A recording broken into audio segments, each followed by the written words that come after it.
Bismillahirrahmanirrahim. Assalamualaikum warahmatullahi wabarakatuh.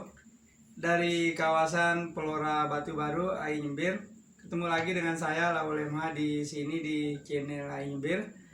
Kali ini kita akan curhat seputar materi sosiologi kelas 12. Kali ini tema yang kita angkat adalah mengenai faktor pendorong perubahan sosial. Kali ini kita akan kemas materinya dalam bentuk wawancara dengan siswa. Jadi siswa yang terpilih yang akan kita wawancara secara langsung. Jadi seperti apa tanggapan mereka tentang pertanyaan-pertanyaan yang akan kita berikan. Tema yang kita angkat kali ini adalah faktor pendorong perubahan sosial, yaitu faktor yang berasal dari dalam atau yang disebut dengan faktor internal perubahan sosial atau faktor endogen perubahan sosial. Kali ini kita ambil satu tema, yaitu faktor internal, yaitu mengenai bertambahnya penduduk. Siswa terpilih kita kali ini kita akan coba, yaitu Sukma Septiana dari kelas 12 IPS 1. Saya akan bertanya secara langsung. Sukma, bagaimana pendapat kamu tentang perubahan sosial yang diakibatkan atau didorong oleh faktor pertambahan penduduk dalam kaitannya dengan timbulnya kriminalitas di tengah-tengah masyarakat?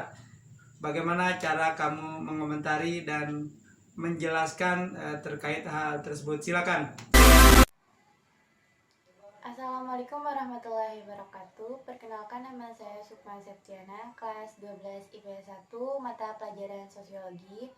Adapun materi pada hari ini mengenai faktor pendorong dari perubahan sosial.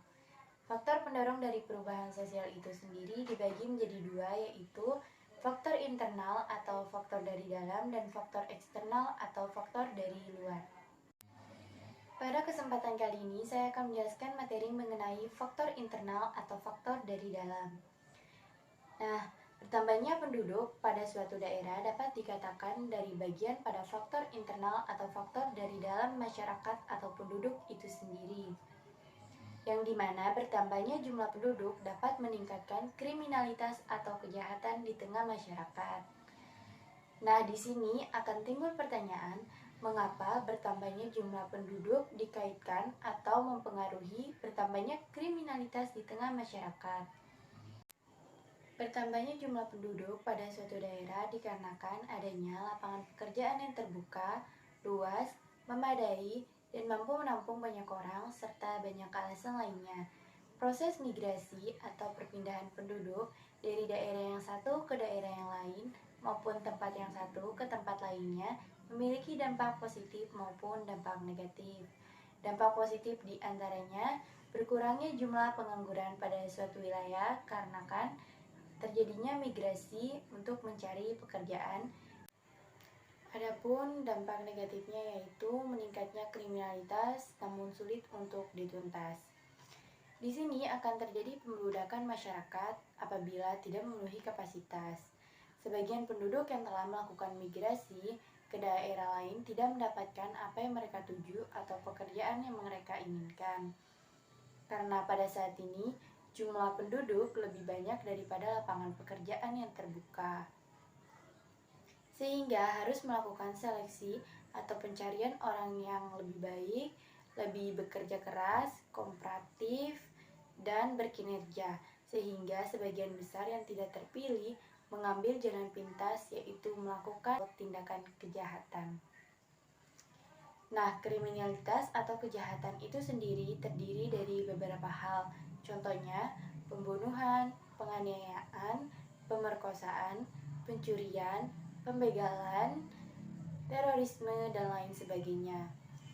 Dikarenakan tidak bisa memenuhi kebutuhan ekonomi hidupnya, orang melakukan pencurian, pembegalan, penipuan yang dapat menghasilkan uang untuk dirinya sendiri dengan cara memeras atau merampas harta milik orang lain. Bahkan sampai terjadinya kasus pembunuhan yang marak di tengah masyarakat, dikarenakan pelaku kejahatan memiliki perasaan dendam, iri, merasa lebih pantas dari orang tersebut, atau adanya kekecewaan pada diri si pelaku terhadap korban, sehingga melakukan tindakan penganiayaan dan pembunuhan.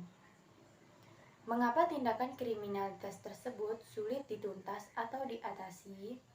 Karena yang melakukan tindak kejahatan atau kriminalitas tersebut lebih dari satu orang atau berkomplotan. Pertambahan penduduk ini membawa dampak negatif, yaitu meningkatnya kriminalitas. Mari kita kilas balik keadaan dahulu dan sekarang. Dahulu lapangan pekerjaan sangat banyak, sehingga tidak ada kriminalitas atau kejahatan di tengah masyarakat, karena setiap masing-masing orang telah memiliki pekerjaan atau pendapatan sendiri untuk memenuhi kebutuhan ekonominya. Namun berbanding terbalik dengan sekarang, jika kita lihat jumlah penduduk Indonesia saat ini yaitu kisaran 272,68 juta jiwa. Sangat banyak bukan? Sedangkan lapangan pekerjaan sedikit dan masyarakat mengalami ketersulitan dalam memenuhi kebutuhan ekonominya. Untuk itu, sebagian besar masyarakat melakukan tindakan kriminalitas atau kejahatan. Jadi dapat disimpulkan bahwasanya perubahan sosial yang terjadi pada saat ini yaitu dahulu banyak lapangan pekerjaan namun tidak ada kejahatan atau kriminalitas di tengah masyarakat. Dan sekarang lapangan pekerjaan sedikit namun kejahatan atau kriminalitas di mana-mana. Hanya itu saja yang dapat saya sampaikan, kurang lebihnya saya mohon maaf. Wabillahi taufiq wal hidayah. Wassalamualaikum warahmatullahi wabarakatuh.